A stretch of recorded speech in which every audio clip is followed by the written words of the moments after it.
Hey everybody, Geology 351 from the field. Today, hiking up at Burch Mountain, north of Wenatchee, with Mr. Eocene Jeff Tepper and 3 of his UPS students. We got about a dozen Central students as well. We are up, I don't know what our elevation is, but we're up high enough to look down into the Chumstick Basin, look across the way to Mount Rainier, the volcanic arc. A nice application on a hazy day for much of what we're doing, but we're really just hugging pretty close to Jeff, learning what we can from him about adikites that are right here in the road and other units that he's working on, not necessarily all tied to the Eocene. Thanks for joining us. Hope you enjoy this video. That we don't really know where it came from, that's called float. And in general, we try not to sample float because it's conceivable that it was brought up here for road construction or something and has nothing to do with the local rock.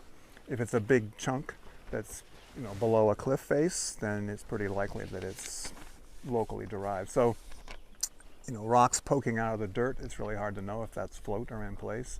But we do know what the rock here should look like. So even if we don't see its entire context, if we broke off a corner and said, oh, well, that's what we're looking for, and it was fresh, we might take it.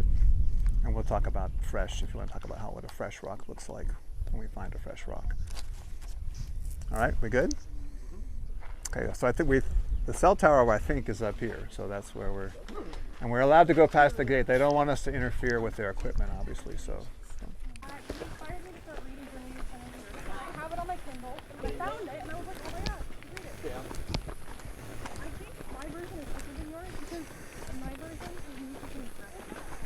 It's not as neat though.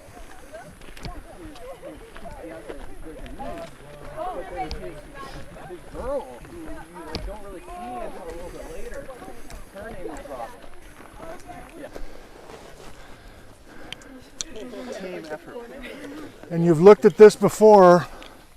These are hornblends we're seeing. Right. And the general, confident on the age, or you're still working on that? Well, I think the age is probably reliable, but not necessarily precise. 10 million. I think 11, was that right? And was that from here, do you remember? Or... So we're pretty comfortable saying it's 11 million years. God, it's beautiful. See all that from there, or is that just a chunk of kind of surface, kind of pressure surface, kind of inside the place like this out? Sorry. Oh, down by his hand? Just a place where kind of a well. Audrey, this is an andesite or a dacite, or? I think it's andesite, or it's andesite and dacite of Burch Mountain. Yep. That's the distinction? Mineralogically. Oh, damn. Oh, that man loves his Oh boy. 40 little rocks. I can't call him Mr. Eocene anymore. He's in 10 million years now, 11 million years. Oh, there goes the microphone. Oh God. Jeff, be careful. Cut, cut, cut. Your mic is hanging off here. Oh. Let me break it off and put it back on. Oh, you want to break off everything. You want to break off the cooler plate, you want to break the microphone. Hey, oh, there's.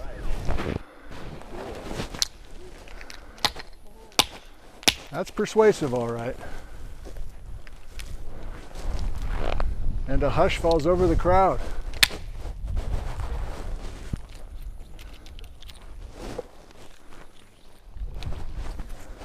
Okay, so Emma just said that's a man. What type of rock is so this is called an adikite. It's a lava. this? Is it wait, this? Oh wow, this is so shiny.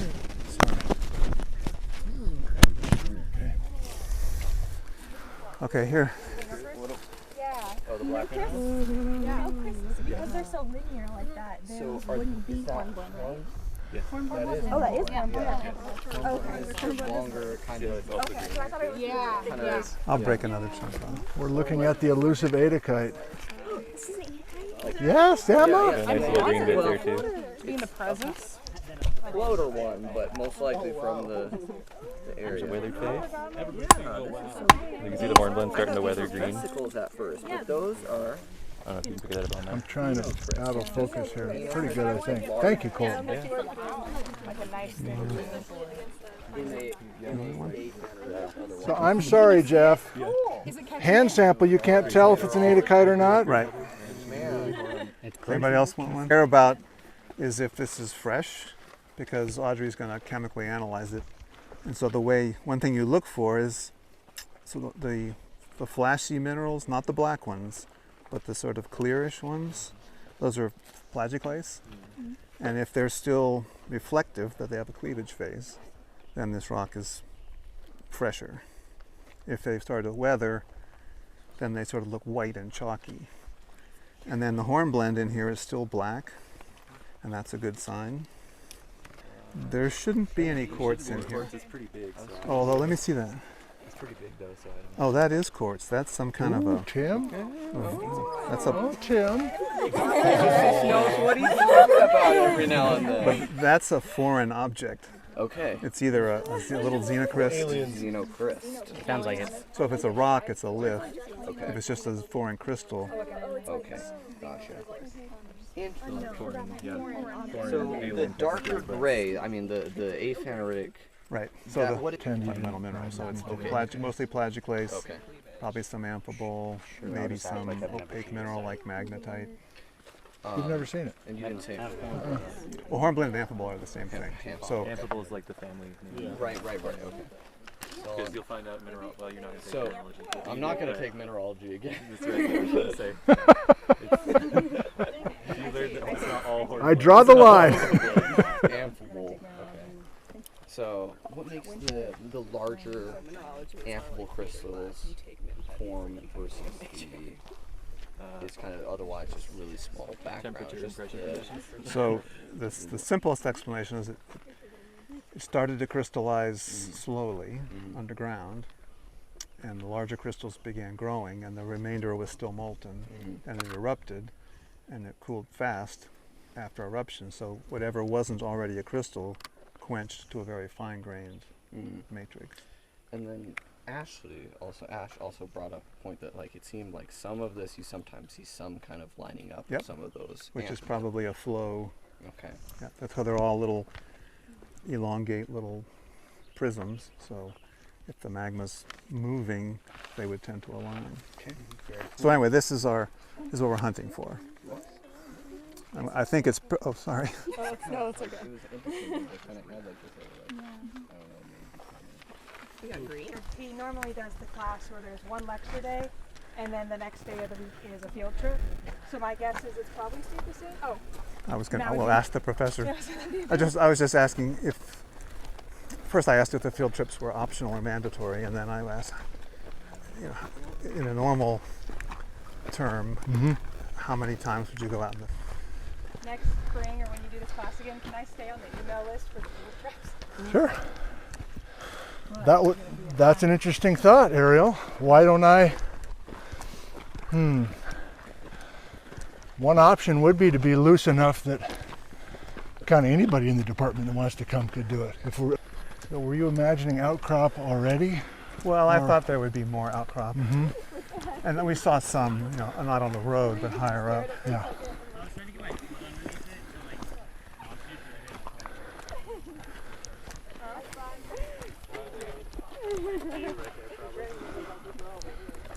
That's tempting. I'll follow you. Well, I guess we'll just keep going up. Then we'll know where we are. Enter course for people that are more invested and want to really start to learn the techniques more than just be shown I for a see. day. Yeah. Well, we've had quite a, probably more Well, students you got go plenty to of graduate experience, so school I'm sure like that's for not a problem. a certificate Probably or why you something got in hired, GIS yeah. than any other graduate. Or maybe you hang out with the trajectory in the owners or last, something? say, Do you, 4 is your years. social connection? No, I guess there was a friend of a friend that told me to go apply for the job. Yeah. But Right? Can you get I that did a lot of at caving Central? back in Oh, nice. Oh yeah. and we were constantly rappelling and learning how to build anchors and Yeah. build bolts, and so all of that really prepared me for the canyoneering gig. It Sure. was like super Yeah, we don't do any of complimentary. that. It transfers right over. You can just kind of walk in. And it's honestly a lot easier. It's like it feels like you're just in a water park. It feels much less sketchy. Yeah.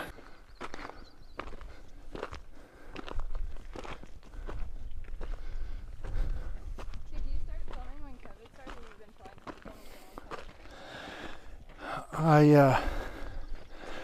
for I got this iPhone 11 about a month before COVID started. And so the first thing I did was, were you with us when we visited with Randy Lewis, that Native American guy? He talked to us. Yes. Yeah, so I took a drive with Randy February of 2020, and I was filming as I was driving because it was a desolate road. And I'm like, I'm kind of onto something here. And so that was the start of it, and then I've been doing more and more of it since COVID started. But I think it's a style that brings people out into the field, helps people eavesdrop on some of these kinds of discussions we have out here. And I think it's a revelation to many that they had no idea what it was like to be a field geologist, I guess. Yeah, I'm sure it's encouraging a lot of people to get out and do different things. Well, that's the hope, right? Especially if I can show that there's lots of different kinds of people out here thinking about this stuff. It's not just one person, one type of person. Well, Kyle's got a bounce in his step. What do you got, Kyle? Mount Rainier, says Kyle. Yes. There's Wenatchee. Oh my. Get up any higher, you could probably Oh my. Adakites, north of Wenatchee. Mount Rainier in the haze. Looking down in the Chumstick. It's beautiful today. yeah.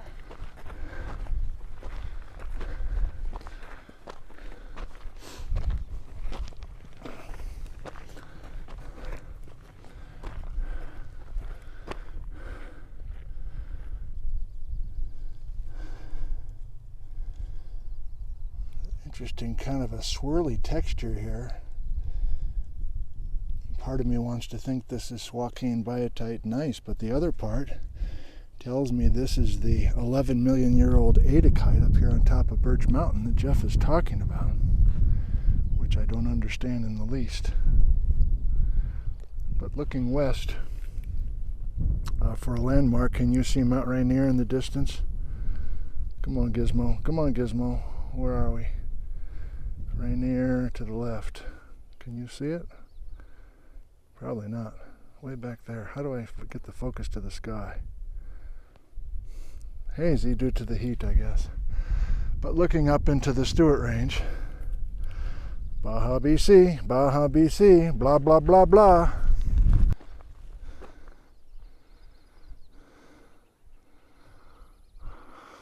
Looking south over Wenatchee. Ellensburg up and over that far ridge.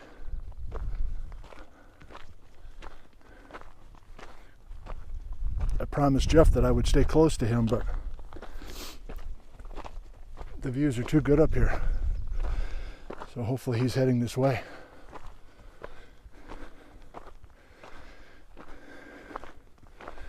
It's approaching 90 degrees down low in Wenatchee, but we're up high enough that maybe we're at 85 or 86 degrees. Okay, so we're at the top of this thing. This is the cell tower. Okay, so this is Burch Mountain itself. And Ralph Dawes, who was with us for a while but had some truck trouble, peeled back. I'm trying to remember what he had to say about this outcrop versus some of the surrounding knobs. I think it is, yeah. Let me take a peek. Hey, baby.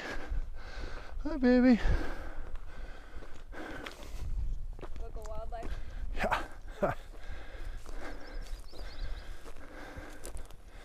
Oh, yeah, I think it is. Those that are watching from a long way away, you might know that there are 5 Cascade volcanoes that are active. This one, Glacier Peak, is not easily visible from civilization, shall we say. But great wilderness areas up in there. Nice eyes, good.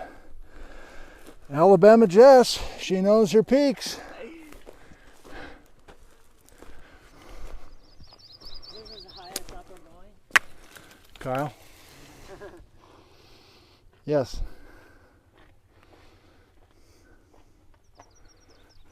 There's probably fences and stuff around these towers. I've been up to Mount Spokane with similar setup to this. You can go right up to the fences without any problems. Just don't cross it. Mm-hmm. There's no like jump the fences. Yes, sir. Well, Bryce has my hammer.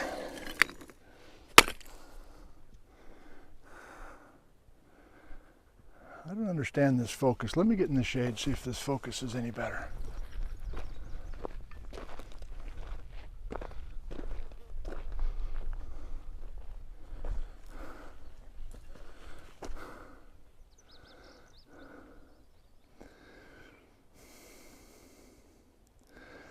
Now the point is, these are some squirts of magmas that have come up through the Chumpstick Formation. I think locally here, the squirts of magma are coming up through what's known as the Wenatchee Formation, which is far younger than the Chumpstick. I don't know anything about it. And therefore, some of these squirts of magma are far younger than our 60 to 40 million year window. Even though they're adikites, there's adikites as young as frickin' 10 million years ago. I don't get it, man. Come on now, Kyle. 10 million year old adikite, why? I need to know, Kyle. Go. I don't know. I don't either. You know, good. We're not going to be tested on it. No, you just write, I don't know. You're off the hook. Just, if there's 8 questions, here's a pro tip, Kyle. Yeah. Final exam, just write, I don't know on all 7 pages, and you'll be good. Yeah, and then I'll get a 0. Then you'll get a 0, but you participated. Then I'll fail the class. My GPS class has been already raised my GPA so much. Uh-huh.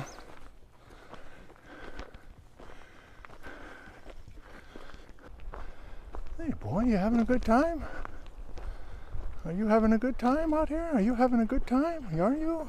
You're having a good time. That's right. We're having a good time up here, aren't we? Yeah.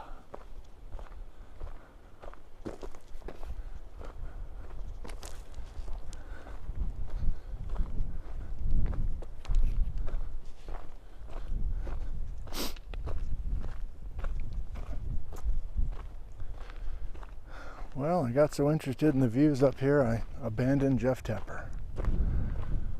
Not very nice of me. He's down there with most of our students. Senioritis. So I'm going to go find Jeff.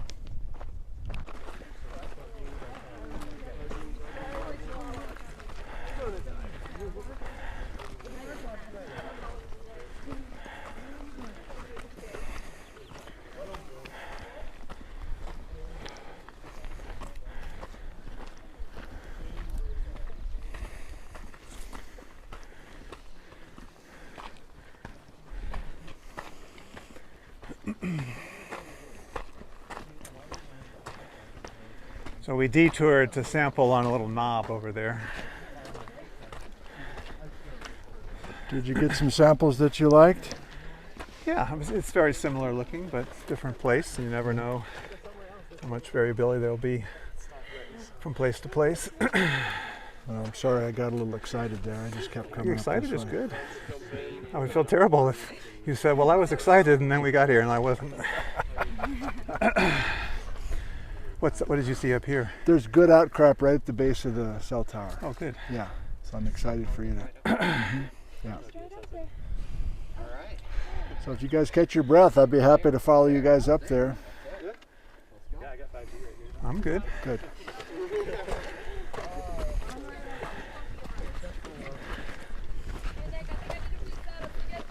Oh, hey, Jess. Okay. Goodbye, dog.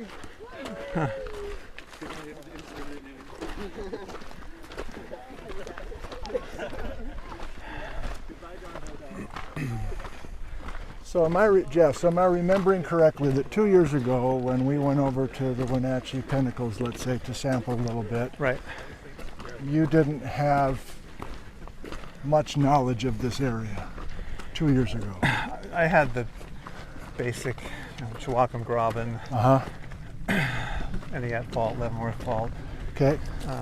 Beyond that, not a whole lot. I mean, I've heard of the Swauk Formation, I've heard of the Chumstick, or the Wenatchee. Their relationships to each other are a little fuzzy.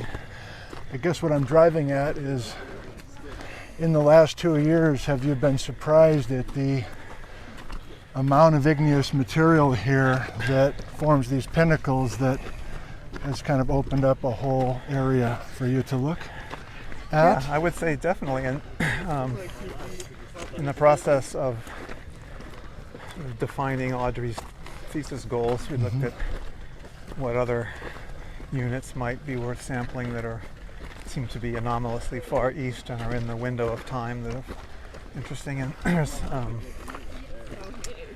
a whole bunch of them north of here a little bit. So North of here? right. Oh, up in quote-unquote North Cascade, Golden Horn and stuff like Not that? as far as Golden Horn. Okay. And I'm trying to remember the name of the one of them's like the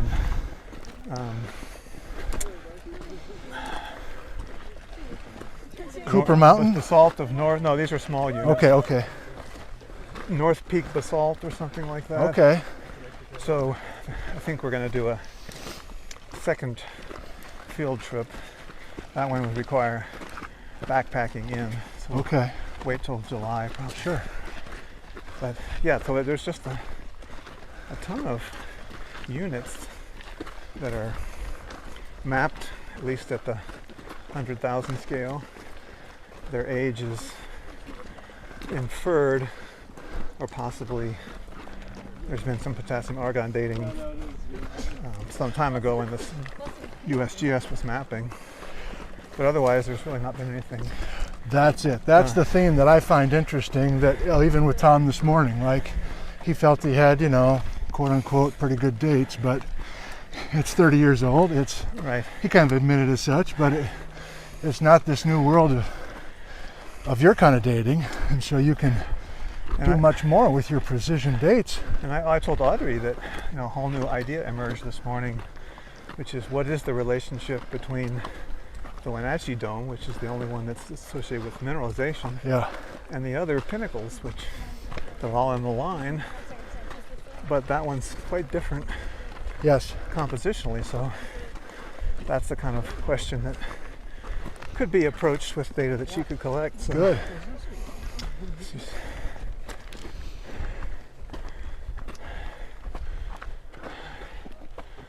Okay, so anybody who wants to hunt for xenoliths, we would love to find some, because Ralph there's another locality that we're not going to visit, but it has similar age rocks and composition, and he went there like a couple days ago,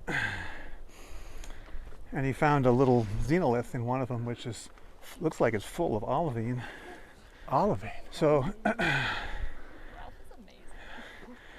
yes. So, xenoliths are very interesting. Sometimes they're just accidental pieces of whatever was being intruded, but other times they're something that's brought up from depth that's part of the same plumbing system. So if a magma stalls in the crust somewhere and undergoes crystallization, you might get a chunk of those crystals as a kind of mush brought up to the surface. So anyway, I'd love to find more of those. We just have the one. Let's find them, man. So, is everybody okay with xenolith, that term? So xeno is foreign and lith is rock. So it's a little inclusion that looks different than what it's enclosed in. And the one that he found was only about the size of a small grape, but was coarse grained, had big olivine crystals in it, I think. So are we looking in this? So anywhere Cool. I'm gonna put my bets. I have to capture this, and we have a task, Bryce. You know what a xenolith is? Kind of thing. see kind of a, the intrusion. So are you gonna just a grab a rock sample here that too? has nothing to do with the And if magma there's that surrounds Yeah, it. then we'll make that. Well, A there or have been B or reports something. that there's some xenoliths in Alright, this so I'll magma here, but xenolith hunt. Jeff can would do all dearly the love rest. to have a few more xenoliths. Size of a chickpea or something, or bigger. It's probably going Okay. to be darker than what's enclosing it. Okay. Oh, we got to call the guy over. It is. So Tim, just carry this over. Just kidding. So there's a lot Oh my of God. textural You variation son of a. here, which Wow. some of He it may just. have to do with like how close we are to the edge. So if you're near the edge of the body and it cools Teacher? faster 'cause it's Teacher? up against cold rock. Teacher? What's this rock? Yes, What does Audrey say? but this weirdness is more Great. common than you would think. Wait, let's get a lens. In part because things may Looks like Swakane to homogenize me. after they've actually solidified. Oh, we got the 3 UPS students, the meeting of the minds. UPS coming in hard with the hand lens and a hammer. CW over here with See- rock. Yeah, you hold it still, or do you need to put it down? I don't know. Go for it. I can put it down. Gotcha. I can feel your biceps burning from here, I Tim. think is lichen on this. See if that's on the surface. Here's 11 million is how it's been arced on. So much younger than the. A date from 30 years ago, but for all we know, they could be way off. It could be way off. And Where's if we Mike can Eddy? find, what are they called? Zircons? Yeah, zircons in these guys. Get some UPB. You can get more accurate. Yes. Maybe it'll be the same. Maybe it'll be the This is gorgeous. So these Swakane xenoliths, not of interest. no, those are not so exciting. We've found a couple little tiny ones, but it's more the igneous-looking xenoliths that would be. And this larger outcrop we're seeing down below us. Is that. I think that's Eagle Rock. That's Eagle Rock. I I think Ralph did say that, didn't he? This is what we're looking for. Ah, okay. Darker, and if you look, there's green. Now this one's finer grained, Yeah, that's what I was curious about. so there's textural variations, okay. but it's fundamentally know. the same thing. Okay, I was wondering. Like, it looks different. It but- does. But I Um, thought we were the same stuff, so. Well, so we really only have 3 rock type choices up here. There's Okay. this, there's a Wenatchee sandstone, Oh, yeah, and okay. then there's the gneiss, Swakane gneiss. Okay, So anything that looks igneous super distinguishable then. is going to be Okay, some permutation of the sweet. Adakite. Alrighty. Yeah. But that's that. Oh yeah, so that's a bigger one. It's still the foliated stuff, but yeah, those are both pieces of Swakane. I saw the piece. I saw the olivine rich stuff we're looking for. So now I have something to go off. You Right, found so- an olivine xenolith. They'll probably be real dark, Yes. but Within 2 minutes. I also found a giant inclusion, but it turned out to be the gneiss or whatever. Mm-hmm. Mm-hmm. Way to go. Oh, me too. Thank you. And I was excited, and now I'm not excited because I was told not to be excited, Bryce. Because those are Swakane biotite gneiss xenoliths that don't help them with, they want to know more about the crystallization about this very young magma. And so these other things which are of the age of that, as I understand So it, they want xenoliths of of olivine. There's one that Ariel found. If you're curious to see what they're looking for, they've got it down here.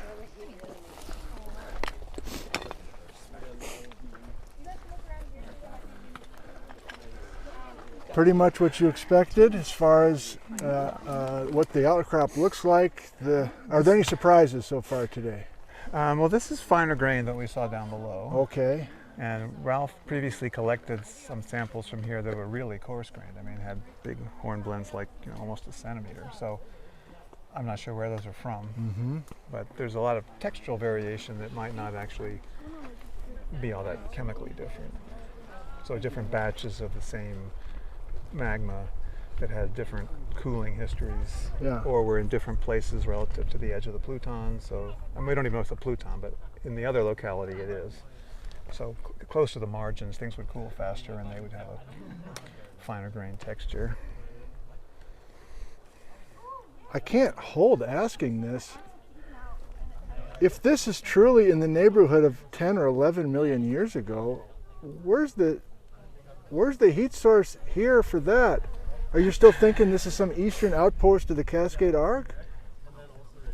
We have no other, There's nothing else. Adikites are subduction-related rocks, and there's no other, tectonic setting that was present here 11 million years ago. So I think this is part of the Cascade Arc.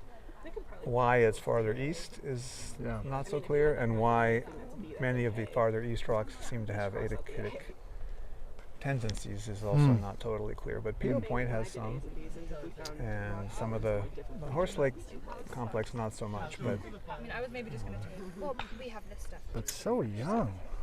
so, I think one possible scenario is that there could be little slab windows, which, if you have little segments of spreading ridge, but they're offset by transforms, you'll have a whole bunch of little slab windows that are arrayed along the margin. Does that make sense? Inland of an active. So if you have a whole bunch of transforms offsetting the spreading ridge, like now, or like 10 million years like ago. everywhere. Okay, yeah. But like everywhere today, but Yeah. presumably the same 10 million years ago. Okay. You don't necessarily, you can't take the position of a spreading ridge that we see today and just simply project it back in time, because it could have been offset on a transform. But I think I found a green one. And conveniently or unfortunately, there'd be no evidence of that. It would be, I think, a totally ad hoc suggestion because everything's been subducted.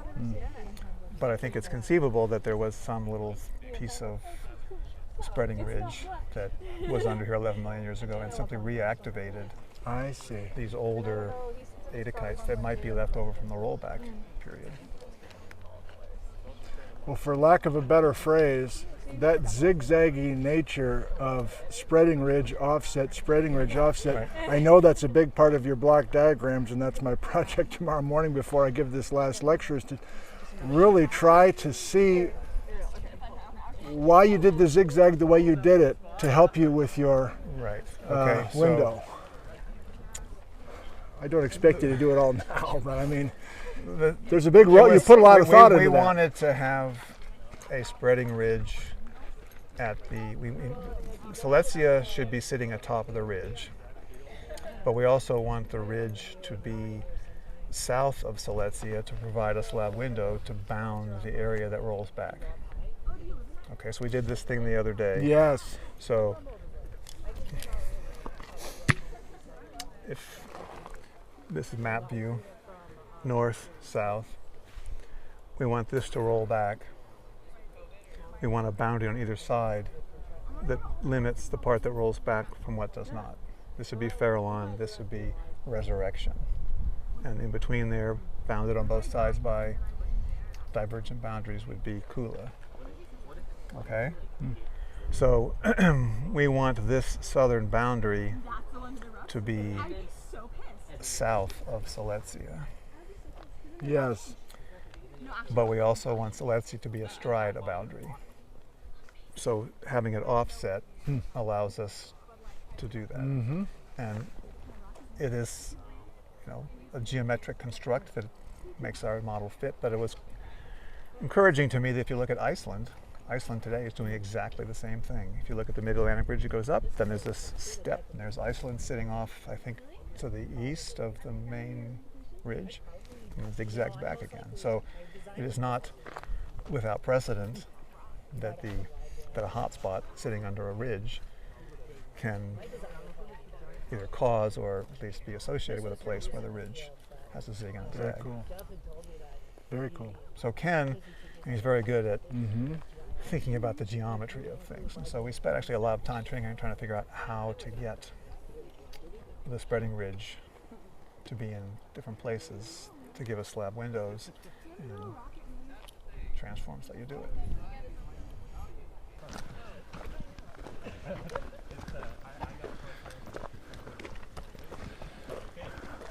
Well, I did chat with your student who's doing the Silver Pass stuff, Oh, Pauline. and I'd love to visit in similar manner Great, for an awesome. hour or two, Awesome. especially if you're so close up above Lake Cochise or whatever. Yeah. So please keep me posted on that. Scoped it on the way over here, and it was not as snowy as I was thinking. So that was encouraging. Okay.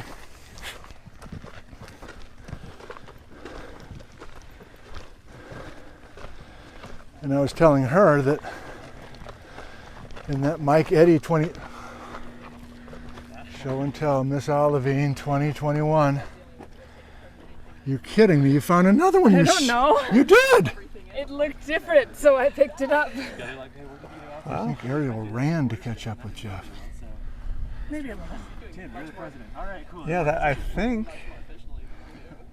that's just a honking big olivine crystal. It's like one crystal. Cool. Did you look at it with a hand lens? Do you have a hand I don't lens? have my hand lens on me. I'm a horrible geologist. How much do you charge for your samples that you collect? Free, as long as I get to keep going. But I'm not interested. Oh wow. So it looks like no cleavage. Green. Cool. Who's gonna be jealous? Sorry, it's big of a sample. What? Sorry for that. Well, they're heavy. Wow. The rocks. Ariel, you've done the Lord's work here because Jeff's possibly going to use that. Do you want to donate this to Audrey's project, or do you want to keep it? Feel free. Depends. Does it involve a co-author? Rock samples found by. Yeah. One sample found by. I want my name in the abstract. Yeah, exactly. Way at the end, just- No, Chris started getting me turned on to that. He's like, "Well, you could co-author this." I'm like, "Really? Yeah. I'm in." Olivine crystal and surrounding rocks. That would be the title of the abstract.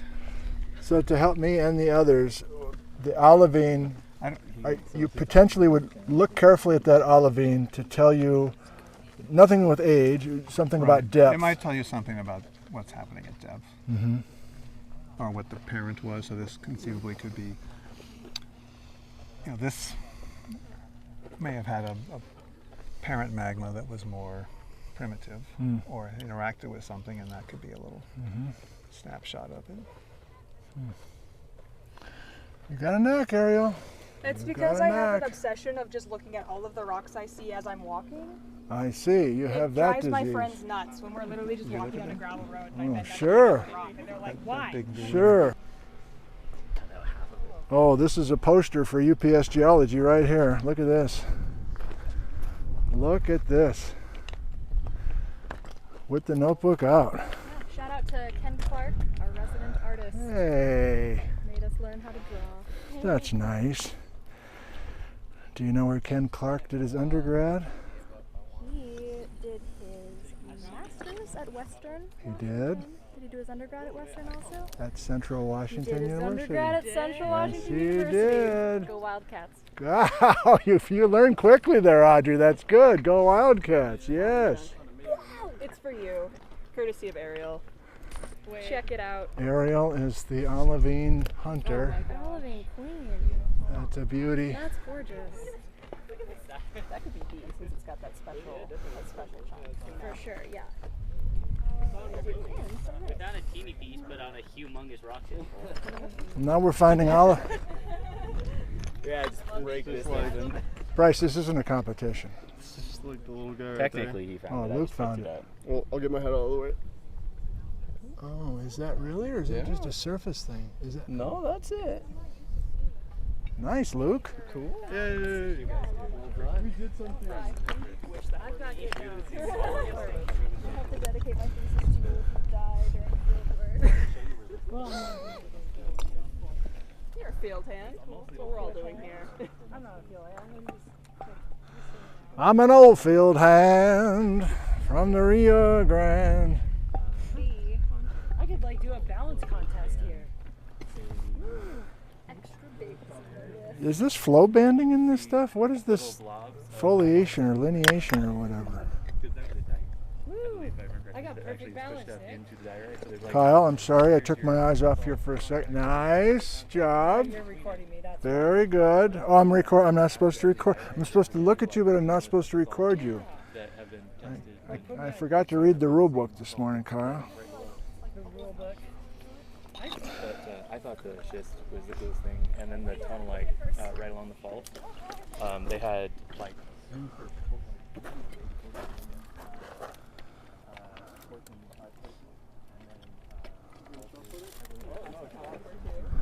Yeah, kind of. Geo club. Bryce, there's a family of 4 right down there.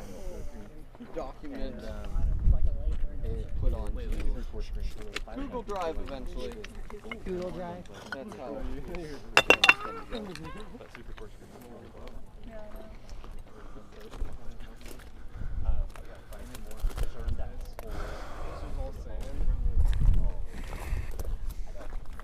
I've never been so close to transmitting before.